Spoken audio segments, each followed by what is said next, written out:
Bonjour et bienvenue. Aujourd'hui une vidéo sur un concept de l'analyse transactionnelle qui s'appelle la structuration du temps. Concept que nous pourrions sous-titrer par pourquoi avons-nous des réponses différentes à une question similaire? Comment vas-tu? En fait, les humains ont différentes manières de structurer le temps, c'est-à-dire de rentrer en relation. Ces différentes manières vont être conditionnées par deux choses.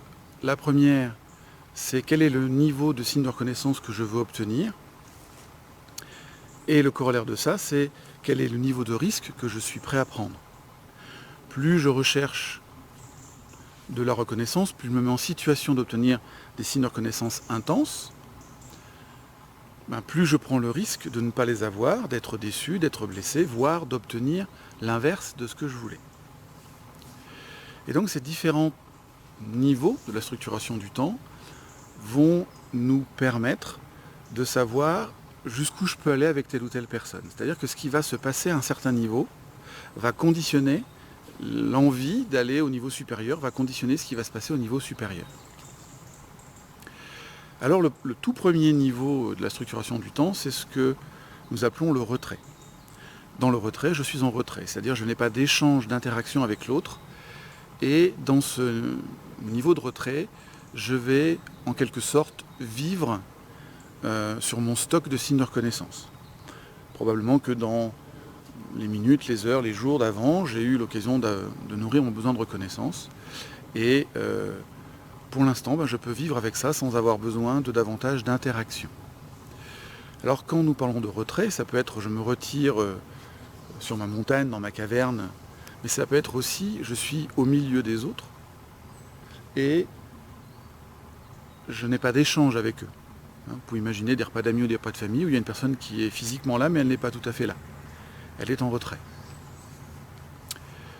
Et puis à un moment donné, je vais vouloir avoir davantage d'interaction avec les autres, me donner davantage d'occasions de signes de reconnaissance, et pour autant prendre peu de risques.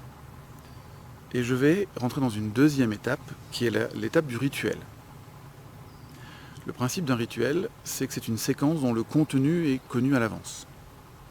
Alors il existe plein de formes de rituels, il y a des rituels qui peuvent durer très longtemps, par exemple, si je me souviens bien, lorsque un pape est décédé et qu'il y a une cérémonie pour son enterrement, le rituel dure 3 jours. Au quotidien, nous vivons des rituels qui durent quelques secondes, et le rituel le plus répandu entre humains, c'est rencontrer quelqu'un, lui dire bonjour, je m'attends à ce qu'il me réponde bonjour, lui s'attend à ce que je lui demande comment vas-tu, je m'attends à ce qu'il me réponde bien, et toi? Et il s'attend à ce que je réponde bien. Nous venons de créer une interaction, donc il y a le risque que ça se passe peut-être pas bien, que je tende la main à l'autre mais qu'il ne dise pas bonjour, le risque est faible. Et ce premier niveau va me permettre quand même de rentrer en contact avec l'autre, même si nous n'échangeons pas d'informations capitales. C'est ce qui parfois crée ce décalage aussi, ce rituel, qui fait que je vais demander à l'autre comment vas-tu, et s'il me répond mal, parfois sur ma lancée je vais répondre moi aussi bien, merci, au revoir. Selon comment ça se passe sur ces quelques secondes de rituel, j'aurai ou pas envie d'aller avec l'autre vers une autre manière de structurer le temps, un troisième niveau, qui est le niveau du passe-temps. Dans le passe-temps, qu'est-ce que je fais? Je passe le temps. Dans le passe-temps, je vais échanger avec l'autre, donc sur des contenus non connus à l'avance. Simplement, je vais plutôt avoir des conversations très consensuelles. Je vais parler de la pluie et du beau temps, je vais dire que la guerre c'est pas bien, je vais éviter d'avoir des opinions politiques trop tranchées ou des opinions religieuses ou sur la vie qui pourraient créer une distance avec l'autre. À ce niveau-là, je vais avoir plus de reconnaissance potentiellement de l'autre, puisque nous sommes en interaction et que cette interaction peut durer. Et en même temps, je prends un peu plus de risques, que ça ne se passe pas comme je voudrais. La position du rituel et la position du passe-temps sont des étapes de la structuration nécessaires au quotidien pour faciliter les relations humaines. c'est un petit peu comme si vous vouliez mettre de l'huile dans les rouages. J'en veux pour preuve des entreprises qui, pensant augmenter la rentabilité de leurs salariés, avaient supprimé les machines à café autour desquelles tout le monde se réunissait et passait un certain temps à consommer ce breuvage ou un autre. Et cette décision a eu pour conséquence de détériorer les relations avec les autres. Pourquoi ? Parce que le lien que je crée autour de la machine à café à parler de la pluie, du beau temps, eh bien, ce lien-là va me servir lorsque je vais devoir aborder quelque chose de plus impactant. Et puis parfois, se résolvaient aussi autour de la machine à café des choses plus importantes. À partir de là, selon ce qu'il s'est passé avec l'autre dans le rituel et dans le passe-temps, je vais choisir d'aller chercher de la reconnaissance positive ou de la reconnaissance négative. Commençons par la reconnaissance positive. L'étape suivante de la structuration du temps, lorsque je vais chercher de la reconnaissance positive, s'appelle l'activité. Alors, dans l'activité,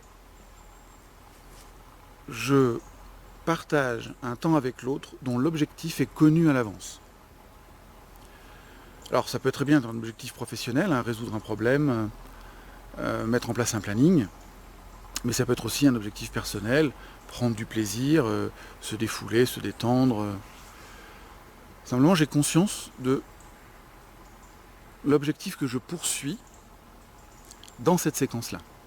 Et la différence entre, pour moi en tout cas, une des différences entre le passe-temps et l'objectif, c'est que si j'arrête les personnes dans ce qu'elles sont en train de faire et que je leur demande qu'est-ce qu'elles sont en train de faire, dans l'activité, elles vont me dire nous sommes en train de chercher une solution à tel problème. Dans le passe-temps, elles vont me dire on discute. Voilà, c'est sans objectif précis. Ce qui va se passer au niveau de l'activité va me donner envie ou pas d'aller à l'étape suivante, à l'ultime étape, qui est l'étape de l'intimité. L'intimité peut s'appeler aussi l'authenticité, c'est-à-dire c'est l'endroit où je vais pouvoir me montrer à vous tel que je suis, dans toute ma vulnérabilité et aussi dans toute ma force, parce que je sais que vous n'allez pas utiliser contre moi ce que je vais vous partager. Je peux me montrer vulnérable. Et dans l'intimité, vous allez pouvoir me montrer ce qui est vivant en vous, votre vulnérabilité, votre puissance, parce que vous savez que je ne vais pas en faire l'usage contre vous. C'est un peu comme si je pouvais vous montrer ma petite flamme à l'intérieur, parce que je sais que vous n'allez pas souffler dessus. Vous voyez bien qu'à ce niveau-là, au niveau de l'intimité, je vais obtenir beaucoup de reconnaissance. Je vais beaucoup plus nourrir de manière qualitative et quantitative mon besoin de reconnaissance. Et en même temps, je prends aussi beaucoup plus de risques, puisque je prends le risque qu'éventuellement vous ne soyez pas là où je vous attends.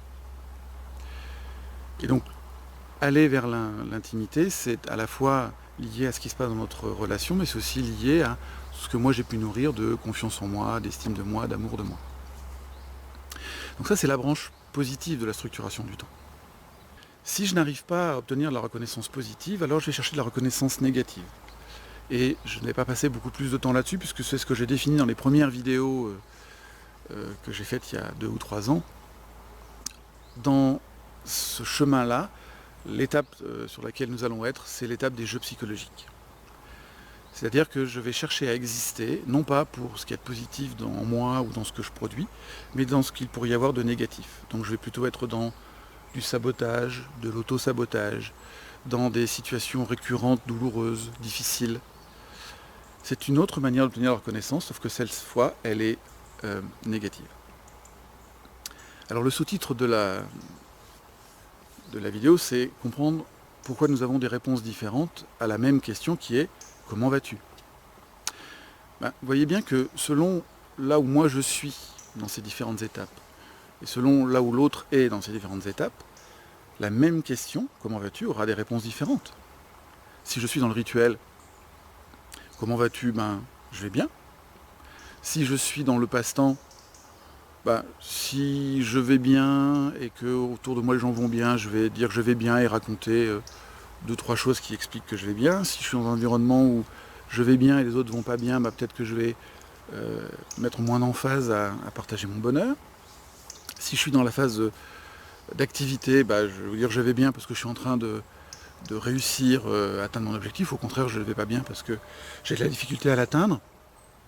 Et dans l'intimité, je peux rentrer dans plus de finesse, dans plus de détails et dans quelque chose de beaucoup plus personnel sur comment je vais. Et dans les jeux psychologiques, il y a de grandes chances que je vous dise que je ne vais pas bien, ou alors vous dire que je vais bien pour vous pousser à partager peut-être le doute que vous avez sur ce que je vis, et du coup attirer votre attention et pouvoir continuer à nourrir ce jeu psychologique.